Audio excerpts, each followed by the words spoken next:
Very alarming tong nahitabo nga issue lately katong usa ka lalaki nga nagsunog sa iyang kaugalingon in front of the Facebook Live. Dili pa ba mo ma-alarm ana mga kaistorya? Ako alarm kay ko eh. Kay pati ang pagkuha sa kinabuhi ginahimo na nilang content. Katong mga niaging bulan dito sa Impasugong Bukidnon, di ba? Nakita po nato, giambak dito sa tulay. Naay ginaingon ang mga psychometricians na mga psychologists na kining ginatawag nila nga copycat behavior.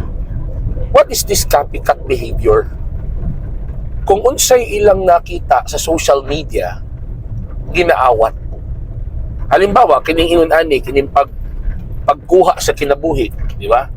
Kining pagkuha sa kinabuhi, mga kaistorya. Imbis nga ang usa ka tawo nga nagmagul-anon nga wala siya iyang hunahuna nga himuan niyag dautan ng iyang kaugalingon. Pero tungod kay nakita niya sa social media, naghatag na siya sa iyang idea, di ba? Nga buhaton na niya in the middle of his sadness. O apil na po niini ang tri-media, ang mainstream media nga ginatugutan sa ilang management nga magbalita og ingon-ani nga mga cases, nga mga news. Maka-create siya ginatawag nga copycat behavior.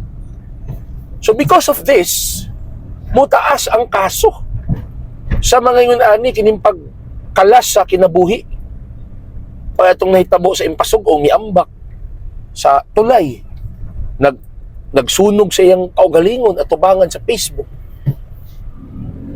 Kung na'y makakita ani nga guol pud kaayo, paghatag nag-idea sa ilang nga pwede di ay murag mag-motivate ba na ay scientific explanation ana copycat behavior.